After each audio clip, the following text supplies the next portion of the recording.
for the Eric Michael Show. It's 10 a.m. And if you're new to this, I do this Monday, Tuesday, Wednesday at 10 a.m. Eastern. I give you guys value. I answer questions about sports cards. I talk about business, life, health, all that good, fun stuff. And today I got a good video for you guys. This is how sports card pricing works. This is an interesting one. Okay, this is a good one. At least I think. I think this is a very good one. Sports card market's crazy right now. Just the amount of money being dumped into it is wild, wild. Big day today because my Knicks game 2 against the Sixers. It's hard not to bet them again at -7.5 after they dismantled them, but it's kind of how it goes. They probably won't cover, but I think the Knicks might go to the finals, man. I'm telling you, they might just go to the finals. I mean, I don't think the Pistons could beat them. I don't think they could shoot well enough. The Pistons and the Knicks are a better team than the Cavs for sure. And you can't see the Knicks losing to the Sixers. I don't see who's going to beat them. I really don't. I mean, obviously I'm biased and I'm a Knicks fan, but yeah, I just don't see who's going to beat them. But why don't we get into this video and then I will start to answer any of your guys' questions. So this is how sports card pricing works. There's a bunch of different factors that go into this, but this will be a good one. So why don't we go into it? And then after, if you guys have any questions, you guys can start to call in. You guys can start to call into the phone now if you want as well to lock yourself in the queue. All you got to do is just call in one time, I promise, and you'll lock yourself in. All right, ready? All right. Let's do it in 3, 2, 1. If you collect sports cards or you're trying to figure out why certain cards randomly skyrocket in prices while others barely move, this video is for you because sports card prices are not nearly as random as people think. I've been buying and selling sports cards full time since 2015, and over the years, I've seen cards explode in value, crash, and everything in between. And in this video, I'm going to break down exactly what happens, what actually moves the market, and how sports card prices really work. If you're new here, my name is Eric Michael, and since 2020, I've helped thousands of people learn how to do the same as I do, buy and sell sports cards. I also put together a free PDF down below in the description so you can follow along. Let's get into it. Number 1, supply and demand. This is pretty simple. So when a card or a product of a card first comes out, it starts out really high for 2 reasons. Number 1, people are just excited. People are excited, hype is high, people pay more. 2, supply is low. So if you just think about it really logically, let's say a Jackson Dart Silver Prism. Let's say there's 1,000 of these cards that exist. Well, there's none in existence, and by week 2, let's say, there's 20 in existence. And then by week 3, there's another 20 and so on. So as more supply comes into the market, demand goes down because that's just how it works. And the hype also dies a little bit, which means the prices go down. That's why you see new products go down in value. It's just simple supply and demand. That's number 1. Number 2, and a lot of this is based off of hype, is timing. So the way cards work is people get really excited when cards first come out, like Jackson Dart, Shedeur Sanders. They overpay for these things. And as the season gets closer, like the NFL season, for example, these cards actually tend to go down in value. Also, a lot of these guys like Dart and Shedeur and Tyler Shuck, they don't perform up to expectations, not because they're not good players, but because people expect them to be the next Patrick Mahomes, but that never happens and prices go down. For example, I've bought a lot of Bo Nix, Jaden Daniels, Michael Penix in the past few months through January, February, March of 2026, and I've seen these values go up a lot because I was buying, or in other words, I was zigging while others were zagging, okay? So that's kind of how sports cards works. You want to buy when it's not hot, sell when it's hot because the hype just follows the new guys, and if you could just do something else while everyone's doing this other thing, it tends to work out. That's number 2. That's number 2. Number 3 is you can look at previous years to indicate what a card will do. So let me give you an example. I'm looking to buy some LaMelo Ball right now. And his cards are like 5 or 6 years old. So I don't know how they're going to react in the next, 4, 5, 6 months of the NBA offseason.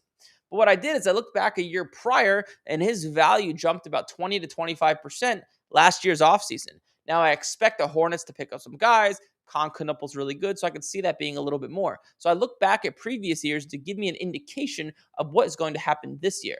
Number 4, condition of a card. So you could have a card that's worth $100, but people will pay more if the card is in good condition. So if you notice yourself losing auctions all the time, this might be one of the reasons why. I, for example, if a card's worth $100 and a PSA 10, let's say it's 400, I have no problem paying 110, 120, 130, depending on the card, because I am willing to pay more at the potential upside. And the same thing works if a card is in bad condition. If the card's in bad condition, you're going to see it go for less. People will pay stronger for raw cards with the idea that this card could possibly get a PSA 10. That's also one of the other reasons why new products get a lot of hype and it sells for a lot of money, because the product is new. It hasn't been graded yet. People are buying these cards to grade them and sell them. And as the product gets older and older and older, there's less gradable cards out there, which naturally pushes the prices down. Number 5, people prefer original colors. So blue, orange, gold are some of the staple colors in sports cards. So if you look at cards and you see an orange shimmer that's numbered out of 25 and a regular orange, you'll notice the regular orange will sell for double, if not more sometimes, than the orange shimmer. People prefer the original bold colors. These are the original colors because back in the day when Bowman Chrome started to produce colors, I think it was in 2008, 2009, or maybe 2006 actually. I'm not sure. But the original colors was a blue was at a 150, a gold was at a 50, orange was at a 25, red was at a 5. There was the superfractor, then there was the base. That was it. And the original collectors, who are the ones with a lot of money, still prefer those colors to this day. So people prefer those colors, which why sometimes the numbering of a card doesn't make sense. A good example of this, if you ever look at Bowman Chrome, the blue out of 150 will always sell for more than the green out of 99. It doesn't make any sense because the green, there's 99. The blue, there's 150. You would think the green would sell for more because there's less of them. Just not how it works because people prefer those original colors. Number 6, sports cards is kind of like stocks in a way, with players being younger and older. So let's take a stock of Apple or Disney. These are seasoned companies. These stocks don't move a lot. They'll go up a few percent, down a few percent. But if you take a company that's 6 months old and it had a good quarter, you could see it skyrocket up. Then they had a bad quarter and it'll skyrocket down. Same thing with sports cards. So Jackson Dart, Shedeur Sanders, these new football players, or Cooper Flagg or Concanupple, these newer guys, one game could dramatically impact their performance up or down. But God forbid if Nikola Jokic got injured, it really wouldn't affect his value maybe a little bit because people know he's already great.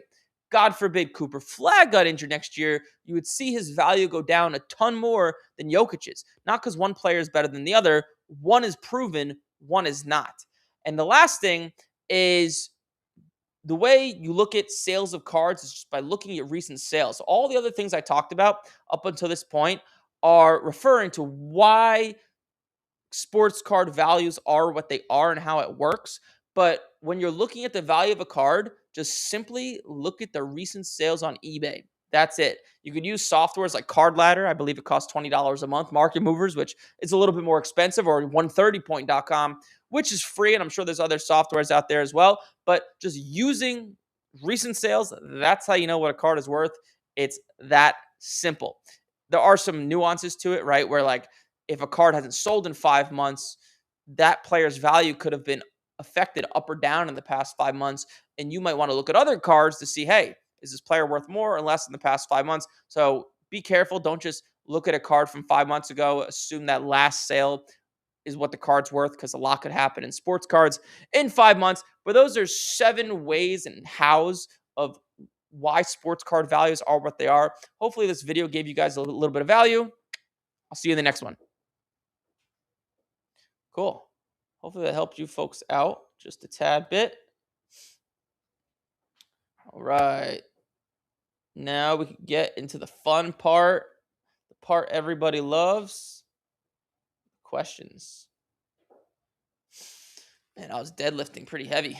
My back kind of hurts a little bit. It's like my lower back, right? Yeah. Yeah. Yeah, I have like calluses on my hands from lifting for so long, so it like hurts when I do like push or pull-ups or deadlifting. So I got these things called Versa grips where you kind of like wrap these grips around the bar and then you lift it and makes it a lot better. But it kind of makes me feel funny because I remember when I first started lifting in football, in high school football in 2011 or 2010, whenever that was, the squat rack, if you're not used to squatting, and putting a bar on your back, it kind of hurts in the beginning.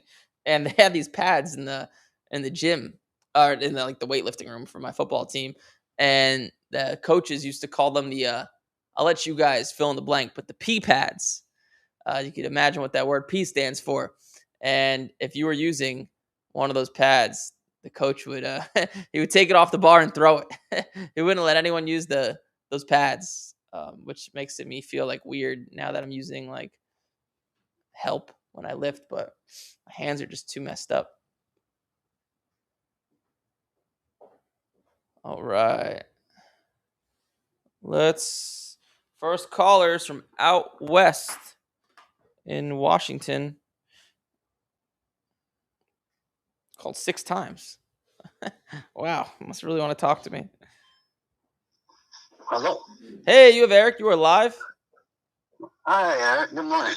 What's up, man? What's your name? My name's Corey. Corey, what's up, dude? How can I help? Yeah. So I have a YouTube channel called Rips for Life. Okay. That I open sealed product.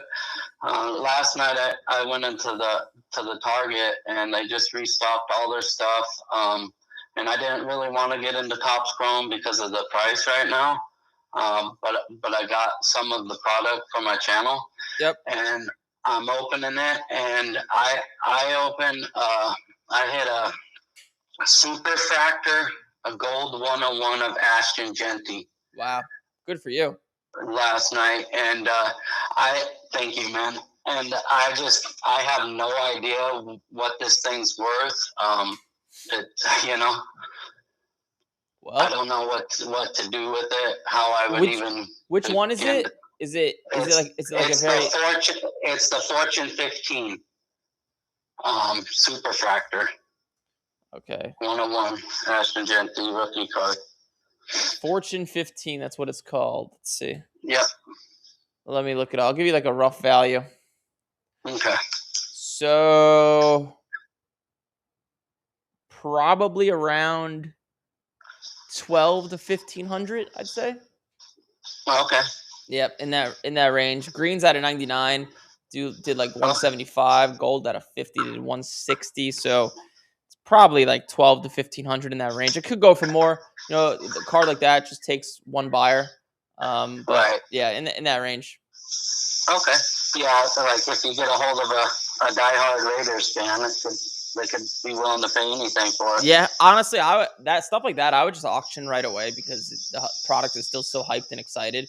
So I would I would sell it now. If you can't sell it in the next few days, I'd have no problem auctioning it if it was my card. Okay.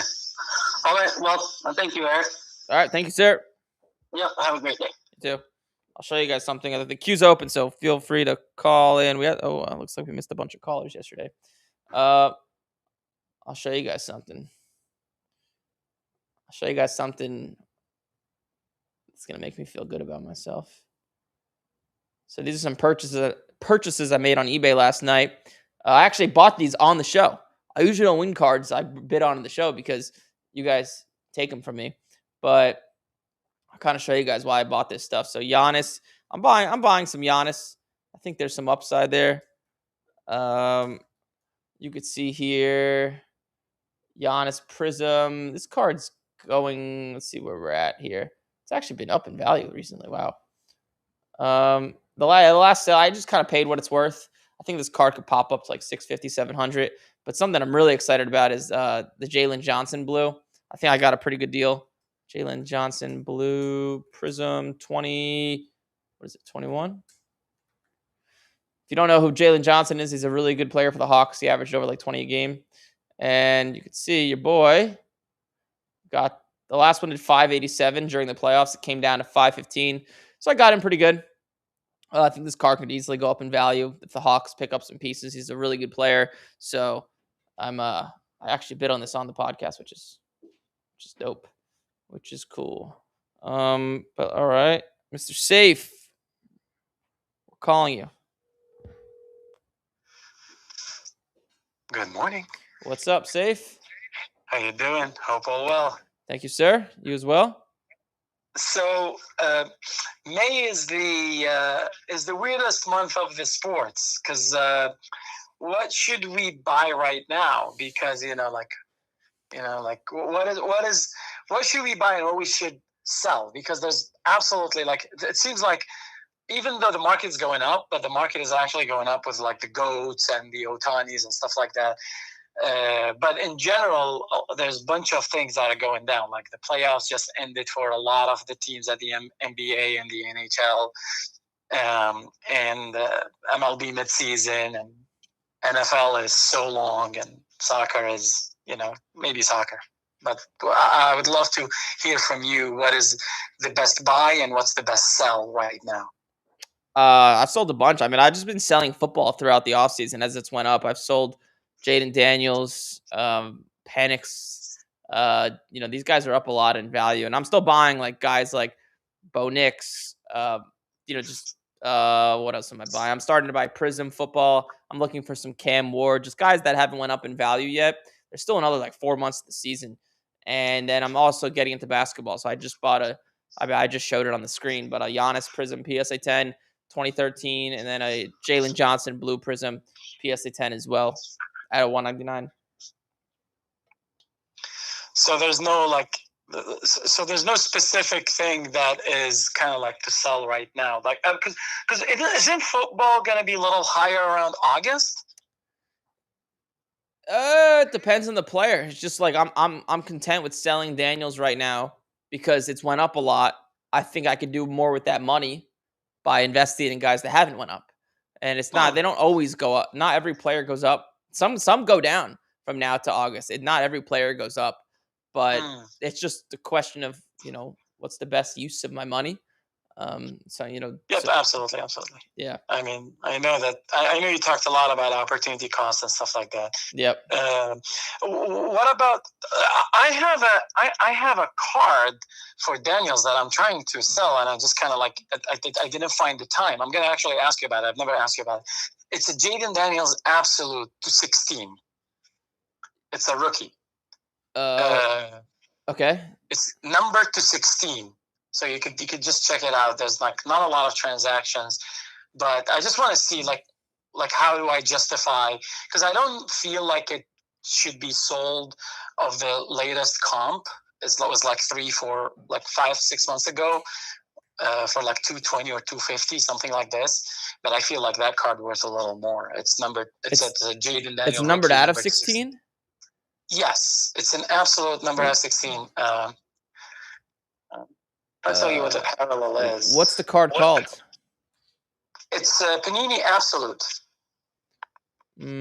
Is it called Splash Spectrum? Yes, sir. Yes, yeah, because it's a little thick card. It's a Splash Spectrum thick card. I would have graded mine, but it's a thick card, so I thought that it's better to just move it because the 9 did like 700 and change. I don't know if I'm looking at the right card here. I see the last one did 210 September of 25. Correct. That's the one. Yes, you're right. 210. You're looking at the right one, because there is a PSA 9 that did like 700 and almost close to 800, and that was like a little bit before. Yeah, that sale's not real though. It's just some moron that paid way too much for a graded sale. You can see all the other sales are in like the 200s, so it's not worth close to that. Oh, so you think it's the 200? That's the value of that card?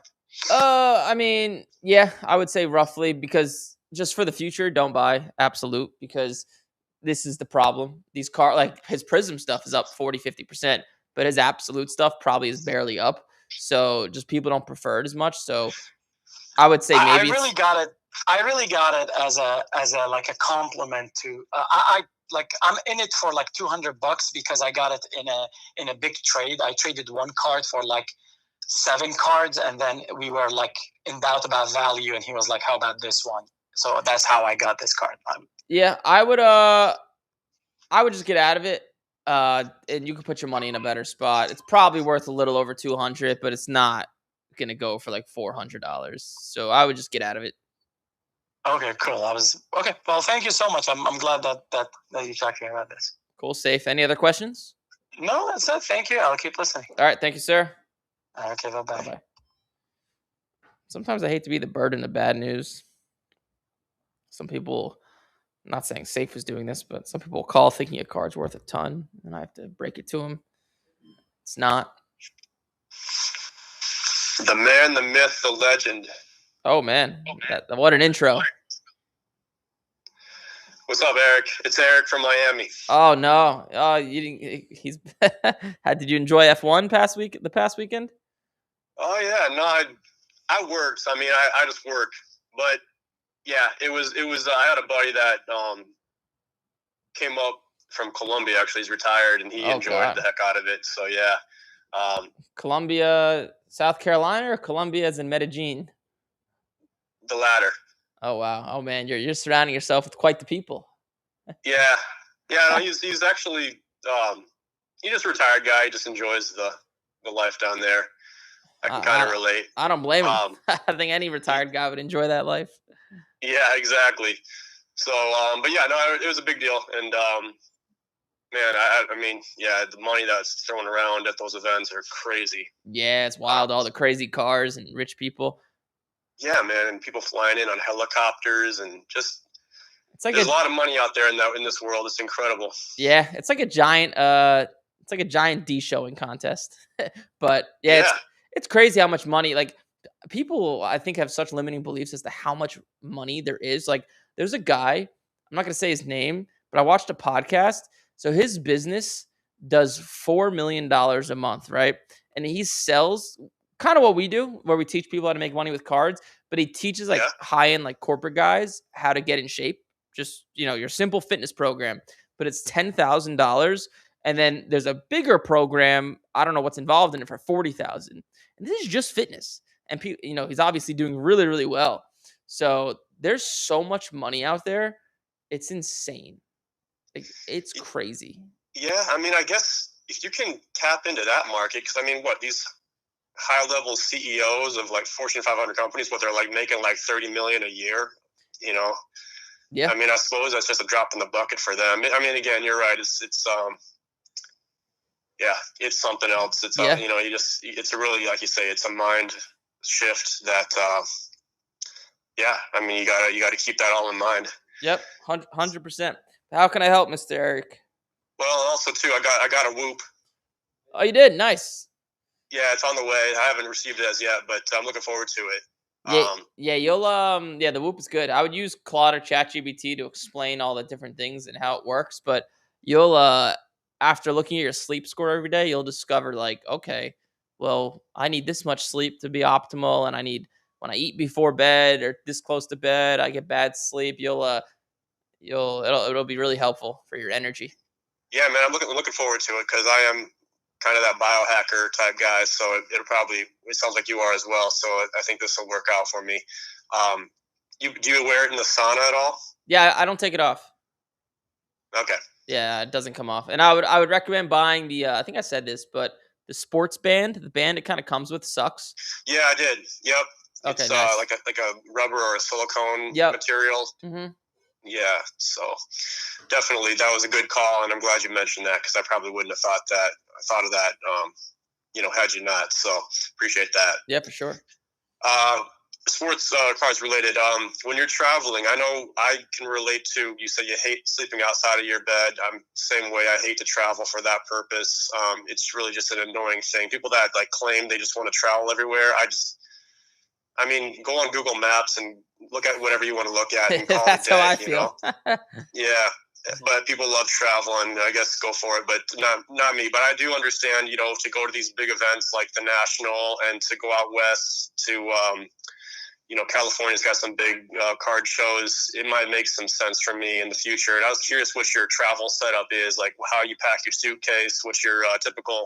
Are you putting your cards with you in like carry-on, or are you actually taking the chance and throwing them under the plane in a checked bag? That's good. That's a good question. So I'll I should do it. I should do a video on that. That's a good idea. So I'll here. So first off, I put my cards in this. I will share my screen, and it might be delayed for you, but it's called a Zion case. It's on wheels. It looks something similar to this. All my cards go in this. So when I walk into the airport, I have a backpack on. The backpack has my laptop and all the cash inside in in like a cash holding thing, just like a simple little pocket book thing. So my laptop and cash are in my backpack on my back. Then as I'm walking into the airport, I'm tugging along two things. One of them is a just my regular luggage with my clothes. The other one is the Zion case. I then put the one that's holding my clothes that goes under the plane, and then when the carry-on is the Zion case that goes above me, and then my laptop and cash in my backpack go uh under my feet. And then also we travel with a lot of equipment, so we have like this like heavy duty big luggage thing that holds all our camera equipment and mics and all that expensive stuff that also goes under the plane. But the main point is the cash and the cards never leave my side. Okay. So Good to know. that's kind of how I travel. I have a friend that he travels with like $7 million worth of vintage cards, and he goes to shows like every other weekend. He does it with him and his few sons, and they all have two Zion cases each. Each one probably holds like 200 PSA cards, and there's four people total traveling. There's two. Each one has two Zion cases, and each Zion case goes on top of the plane, or like on carry on. So people get pretty crazy, but yeah, that's how I travel. Okay. Cool, man. Yeah, that was my question. Just again, it gives me anxiety to travel, and especially if I'm bringing some high-end sports cards, that's just adding to the anxiety. So, yeah, appreciate you giving kind of a breakdown as to how you do it. There's no safer place than the airport, so that I wouldn't worry about. Just outside of the airport, I'd worry about. But it's you shouldn't lose it. I mean, it's with you the whole time. It's not like unless someone like jumps you, I guess. But people travel with very expensive cards all the time, and then you'll depending on the airport. I tend to if I'm bringing cash, if I have over $100,000, which most people I would imagine are not, but if anything over 100 grand, I usually get stopped, and then they ask me what the cash is for. And you just got to say, hey, I'm doing the card show, and they don't give you any more problems, or they sometimes they'll ask. If it depends on the person, they might just ask. I'll show them my Instagram and tell them, look, I buy and sell cards. So it depends on the person, really, and it depends on the airport. Tampa's pretty light, but other airports like New York could be stingy. And like you're going through TSA. This is obviously during TSA when you're getting the X-ray and all that stuff, and they're just checking everything. They're like, okay. Yeah, and sometimes they'll stop you, like your cards, because the slabs are like plastic or ish. They'll stop you if you have a lot of cards and pull you to the side and open up the case, and they'll look at the cards and they'll just close it and give it to you. Sometimes it sends off like a red flag. Okay. All right, man. Yeah, that was my question for today. Appreciate you answering it, and always good talking with you. Cool, Eric. Thanks, man. Appreciate it. You got it. Take care. Right, bye-bye. Did you get me something? That's messed up. That's crazy. Ordered Starbucks. I did. Yeah, I know. I refuse to eat dairy during the week. Else I'll be getting that cold foam.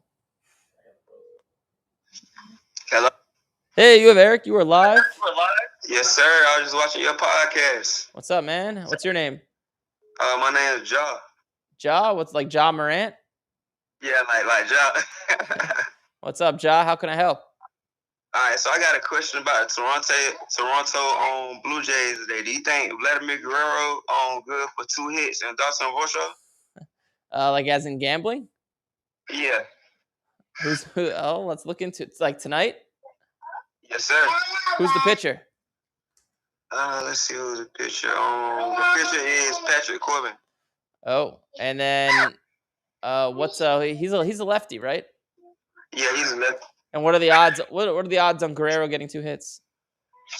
Ooh, Guerrero getting 2 hits. The odds on that is plus 210 on DraftKings. That's tough. Yeah, that's tough. 2 hits? Nah, I wouldn't do it. Okay, I don't like those odds. All right, what would you suggest for the night, being that how things are playing out, being that the season started off how it started off? As in like placing a bet? Yeah. To be honest, dude, I really only gamble on tennis and NFL. I don't bet on baseball. It's too hard. Okay, look, I'm gonna just tune into your podcast. Just keep getting the input and the feed. I'm gonna tune into it. All right, thanks, Ja. Appreciate it. All right, thank you. All right, bye bye. That's funny. That's good stuff.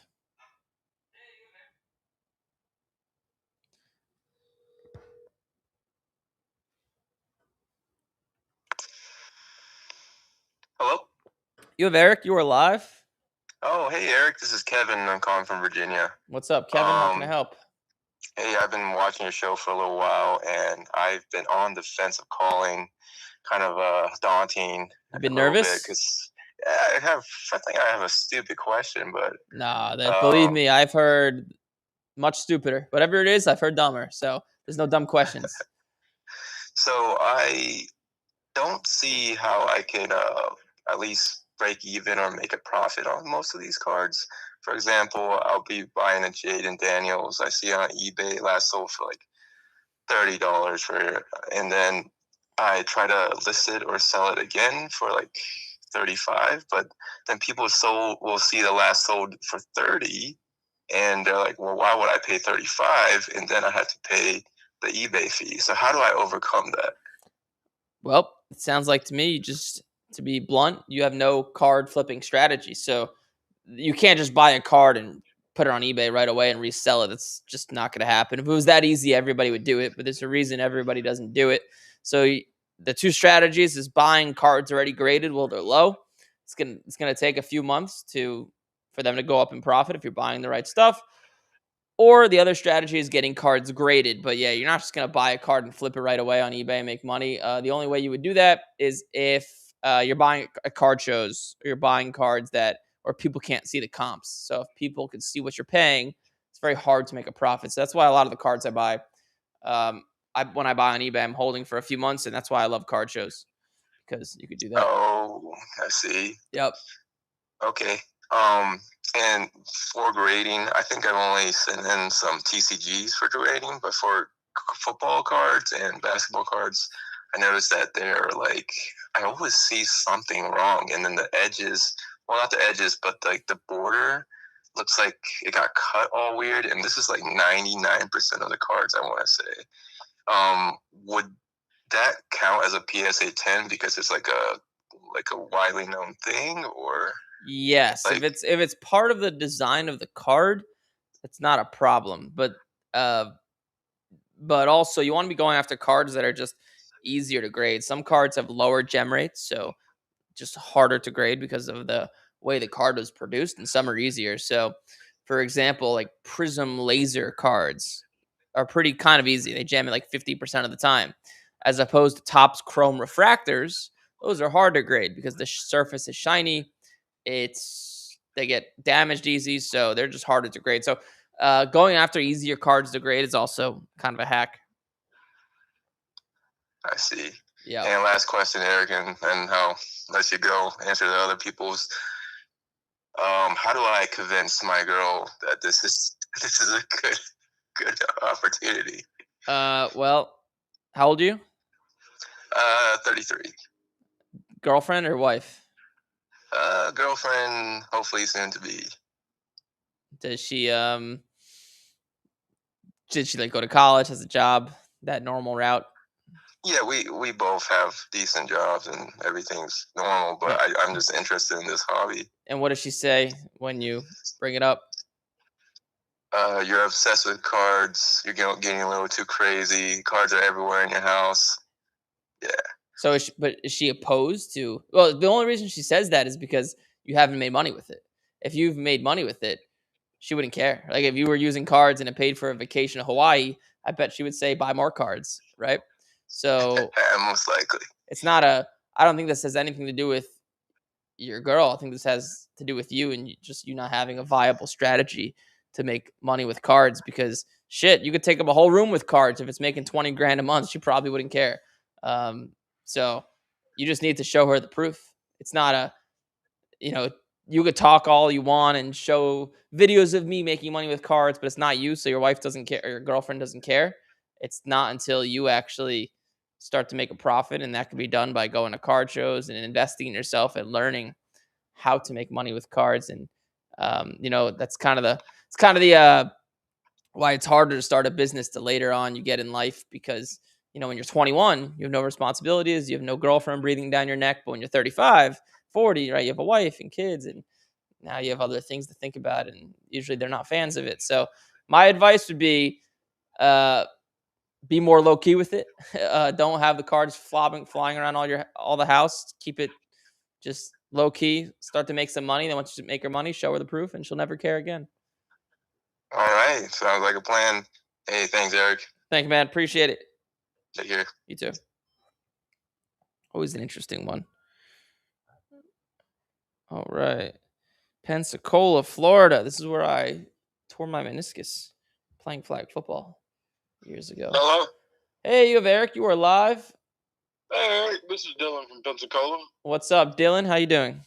I'm doing pretty good. I'm kind of new into sports cards and everything, actually, in the past couple months. I've been getting pretty heavy into it. I've been getting my cards from a couple different places, whatnot. I've went to a couple card shops. Have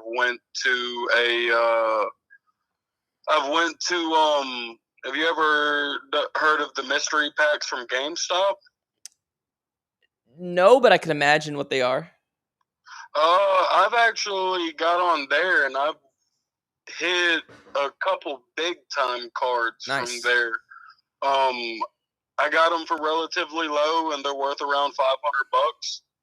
What would the best way to outsource them be? Or do you think I should hold on to them? I've got a couple Gem Mint 10 downtowns.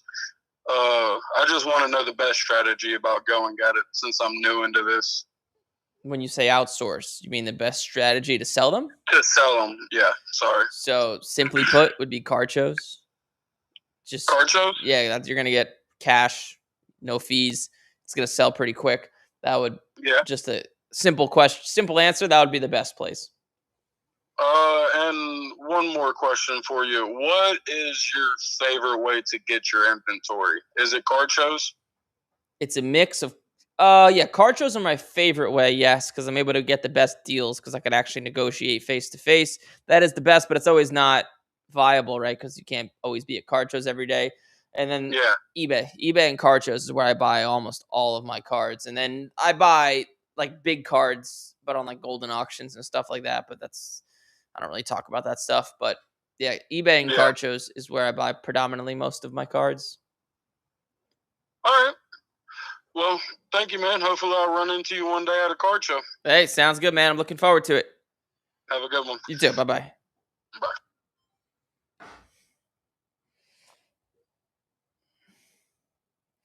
I promise, if you call once, you're good.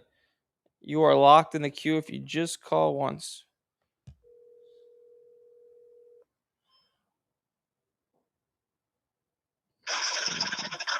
Hello? Hey, you have Eric. You are live. Hey, Eric. How you doing, buddy? What's up, man? Who's calling? My name is Andre. I'm from Louisiana. Andre, you've called before, right? Once, yes. Once. Yes, sir. Well, how can I help? Hey, so I got a card and they're all new cops for it. And I was just trying to, get your advice on Is there another type of strategy that you use to like try to find the comps close to your card when there's no direct comps? Yep. So you can just find the same variation of the card, but a different Okay. player, and then just use another card of the two players to compare how much more or less they are from each other. So you want to give me the card? I'll kind of show you how to do it. Sure. It's a 2024 Jared Goff neon orange pulsar field level, and I have it's a PSA 9. What's the number 2? That certification number. It is. Is it numbered? That's number to 7. Yes. Oh, number to 7. Yeah. So I have the cert number 2 if you want it. Orange pulsar. Yes, sir. Yeah, I see a sale. One did $60. Oh, Jared Goff. Yep. It's not. Oh, I didn't see that. Yeah, Where did you see that at? I just typed in 2024 neon Goff pulsar out of 7 On eBay. on Card Ladder. Card Ladder. Okay. Yeah, I'm fairly new. I've never used Card You Ladder. could also, if you go to 130point.com, that's kind of the free way to do it. You could do this. You can do the same thing, and you can find the card. 130point.com. Gotcha. Yep. Okay. I'll check that out. Thank you so much, buddy. Thank you, sir. All right. All right, bye-bye. All right.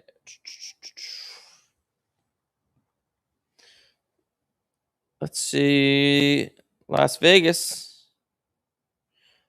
We're calling. I think the queue's open after this, by the way. Hello.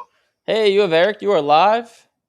Eric, hey, thanks for calling. What's up, calling man? me back. Thank you. Who's calling? This is Mark from Vegas. Mark, what's up, dude? How can I help? So I went to my second card show ever last weekend. And older gentleman who's been in the hobby a while brought something up to me, and I wanted to get your take on it. Sure. So he said maybe 5, 6, 7, 8 years ago, you'd say you had a hit. Like, to me, I just got into the game. Let's call it a downtown, right? And the thing sells consistently online on eBay, 405, 415, what have you, right? And then what you typically do is you go to a card show to liquidate some of your inventory, and that card you'd get a certain percentage. But now he says typically you'll have buyers that don't know to hold things and don't panic sell. I just want to get rid of something, and they'll go way under comps as a buy it now or accept it at a low offer, and the thing sells for like 360, 375, and then someone else sees that and oh man, I gotta get rid of my stuff. He kind of explained it as, let's say you have season tickets to a team and you can't go to a game and you listed at 500, but the guy next to you listed at 450 and his sold. So now, oh man, I gotta sell mine at 440. Is that true to it? Where people that were smart about the hobby and just be patient and only sell under comps at card shows, and now more people are panic selling, which is driving everybody's price down. So essentially he said, if you're looking to sell things and get rid of them, just wait to go to a card show. Don't ruin the hobby by just panic selling on eBay and ruining everybody else's comps. Does that make sense? Yeah, that dude has no idea what he's talking about. So, okay, there's a few. No truth to it? No. There's people that complain about getting their comps ruined on eBay are just don't really know how cards work. So of course it happens once in a while, but you just need to know which cards are liquid and which cards are not. And if you're buying liquid good stuff, you're gonna get people even at card shows to pay you full comps. I can give you an example. The other day I bought a CJ Stroud downtown PSA 10 2023. I think it was 2023. Yeah. And I overpaid for the card. I paid $1,200. I think it was an optic downtown, and the last sale was $1,150. But I knew the next sale was going to be higher. I had a good idea, and the next sale ended up being $1,425. I'm looking right here. So that's not exactly how it works. If people overpay on eBay all the time, if you have the right stuff. I can give you another example. Like this card. I'll pull it up on my screen just so people can see. So Topps Chrome, Jaden Daniels. So this is a card I have. Let me see if I can find it. Blue Topps Chrome. Okay. So this is a card I have. This card of Jaden Daniels. And I bought this card as a PSA 10. The last sale, I paid $880 for a PSA 10. The last sale at Beckett 8.5 did $465. Now, the last technical sale of this card was $885 right here.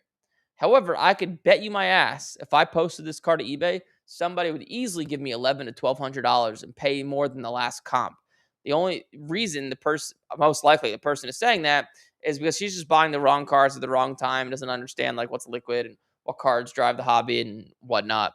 So yeah, it's inaccurate. Like it's just someone who sounds angry about losing money on some cards, to be honest. His showcase was full. He had no people there, so I figured he was wise and in the hobby for a while. So I want to get your take on it, so I appreciate it. Yeah, I mean, I'm not saying the guy doesn't know what he's doing, but that's been happening since sports cards started on eBay. People, you're always going to get people that don't know what they're doing and accepting lowball offers. But if you're just really angry at that and that keeps happening to you, and it's affecting your sales, you're probably buying the wrong stuff. Yeah, I learned I was in the breaks early, and now I'm just more selective. Why spend $500 on breaks when I can just go get the card I want for $450? Yeah. Oh yeah. Breaking's a whole other thing. Yeah, breaking's terrible. You're almost guaranteed to lose money. Yeah, it's okay. A lot of people have so. Yeah. I appreciate you, man. Thank you. Thank you, sir. Appreciate it. The queue is open. We're open for business. I could take a few more callers. Yo, I can't believe I finally caught a live show. You caught me. You got me. We are live. It is 10 a.m. Monday, Tuesday, Wednesday. So lock it in your calendar if you want. Any other questions? I'll try to answer some questions in the comments here. How do you value a card with no comps? Just answered that. So hopefully you got your answer there. Rank in order from strongest to weakest in terms of upside. So in order I would buy them is Cam Ward would be 1. Probably Shuck, Sanders, and then Dart, if I had to put it. But Ward's the best with the most upside, in my opinion, and the rest are kind of the same, to be honest. Hey, you have Eric. You are live. Hey, Eric, it's Andre again, buddy. What's up, man? I just spoke with you a second ago. Yeah, so I took your advice. Thank you for sharing that with me. I just signed up for Card Ladder. Nice. And I went to look up the card, but that's not the card. That's not the card that I have, though. Mine's is horizontal. Yours is what? Horizontal. It's worth about the same. It's gonna be like $30 okay. to $50, $60 in that range. Gotcha. Okay, just wanted to make sure. Thank you so much. Buddy. Yep, no problem, Andre. All right, bye. The queue's back open.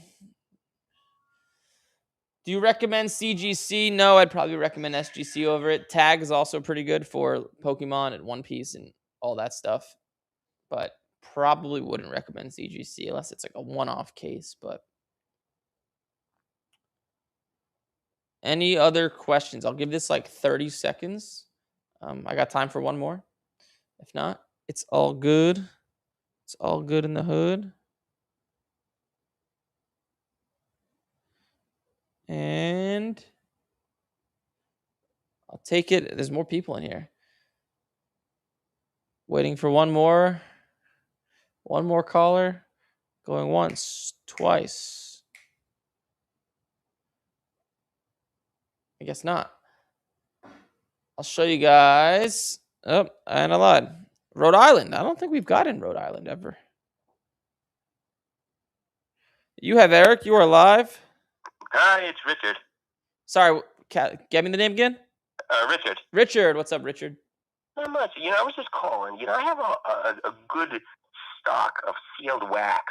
And, I always wanted to see what was the best place to sort of unload it. I've sort of sent some to, like DC Sports and Four Sharp Corners to auction it.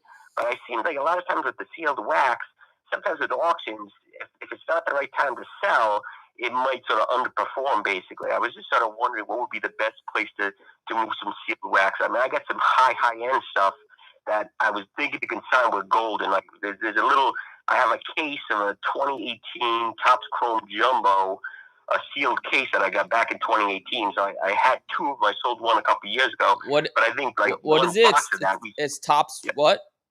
Topps Chrome Baseball Jumbo boxes. What do those do now?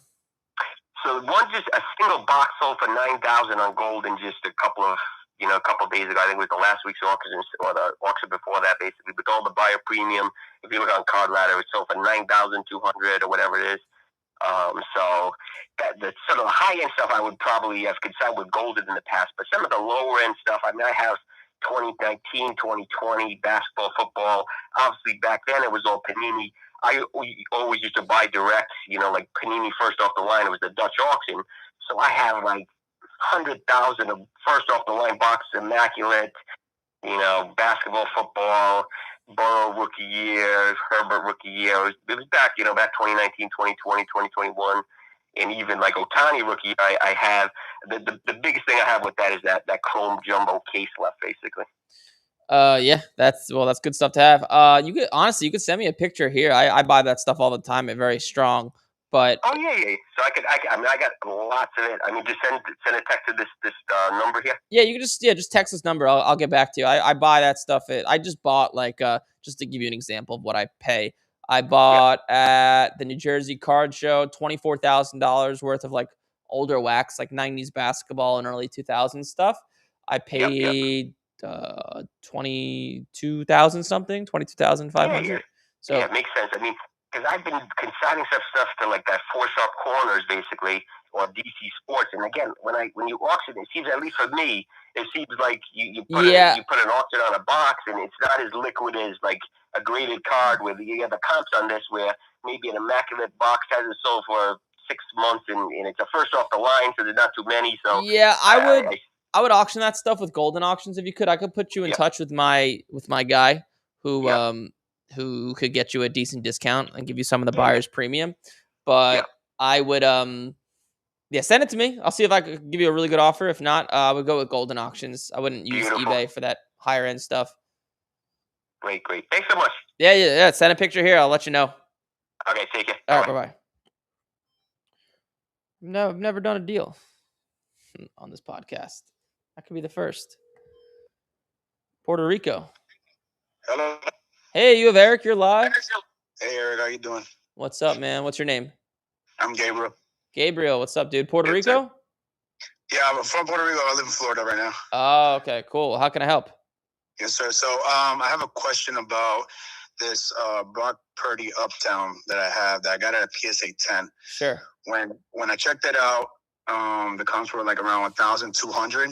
I took it to car shows, and a lot of people were kind of hesitant with it, seeing that there was only like 2 comps on it. So right now I have it on eBay, listed for not an auction, but best offer. So I'm trying to see if you think that's the right move to do with it. Wow. I'm surprised this card's worth this much. Hold on. Let me just. What does this card sell for? Yeah, it is a lot. So if you auction, so Raw does $200, and there's just 2 random sales of like $1,200. If that card auctioned, I do believe it would do like $600. But I would have no problem selling that card for $900 to $1,000 just using the last few comps because it plays into your favor. But I would not auction that card. Okay, just leave it as is. Yeah, and I would have no problem selling it at a card show for like $900 or $1,000. Yeah, so that's what I plan on doing the next car show. See if I can stay against someone. But a lot of guys were kind of hesitant because they said the same thing. Yeah, it's I would say the same thing. It's kind of like people come up to me at card shows and they'll show me a card like that. And I just know it's probably not worth that. And they'll be begging me. They'll be like, "Come on, like the last one did $1,200. I'll give it to you for $1,000." And I look like a dick on camera because I don't want to buy it because I know the next sale is gonna be less. So, but yeah, I would sell that card ASAP before a bad comp pops up for you. For sure, but I appreciate it. Hey, and chalk up with the deadlifts, man. Keep those calories. yeah, that's a good idea. I gotta get some chalk going. Yeah, chalk up, man. All right, Gabriel, I appreciate it. I appreciate you, brother. Thank you. Thanks, man. Cool. We'll give it a wrap for this week. Hopefully you guys enjoyed. Keep buying some cards. Any questions, let your boy know. We'll be back this week. We do this on Monday, Tuesday, Wednesday at 10 a.m. Eastern. The next card show I'll be at is in Pasadena at the Front Row Card Show, May 23rd. I'll see you guys.